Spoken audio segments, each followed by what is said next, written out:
How does 3 women vanish without a trace? Well, that's exactly what happened. On June 7th, 1992, Cheryl Levitt, Susie Streeter, and Stacey McCall all vanished from Cheryl Levitt and Susie Streeter's home. Stacey McCall was spending the night with Susie because they were good friends. They had just graduated high school, and that night they decided to go back to Susie's home to go to bed. Susie and Stacey did not even plan to go back to Susie's home. That was like a last-minute decision. They were going to stay at a friend's home because they had plans the next day to go to a water park, and they were celebrating. Like I said, they just graduated, they were hanging out with friends, having a good time. But I guess the friend's house that they were at, there wasn't enough beds, so they just decided they would be more comfortable to go back to Susie's home. And of course, Cheryl Levitt, that was her home, so she was already there. There was evidence that Stacey and Susie did make it back to Susie's home. Their cars were in the driveway, along with evidence of them getting ready for bed, and something happened. Like I had mentioned previously, Stacey and Susie had plans the next morning to go to a water park. So when her friend did not hear from them, her and her boyfriend went over to the home,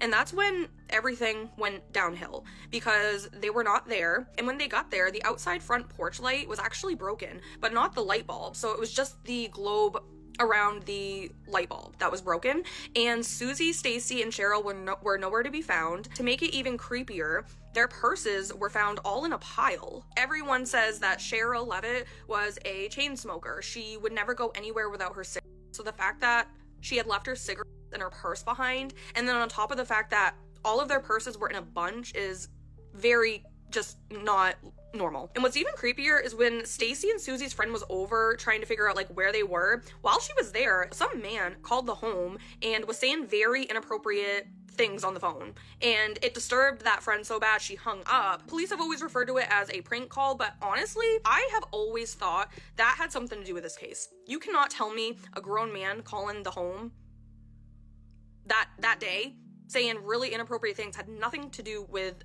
3 women disappearing. You cannot tell me that. I'm sorry. Like, I 100% will always believe that had something to do with it. The fact that they went missing in 1992 and there's literally like no trace of them, like they've never found anything.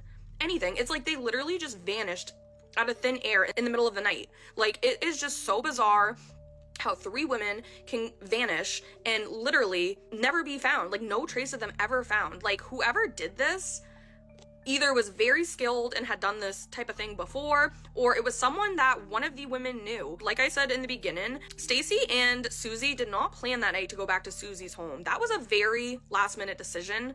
Of course, Cheryl would have been there because that's her home. She was there. So I always wonder, in my opinion, if it was someone that was targeting Cheryl, possibly, or just the home in general. This is what the house looks like today. I cannot look at a picture of this home and not get creeped out. Like, if the walls could talk, if only the walls could talk.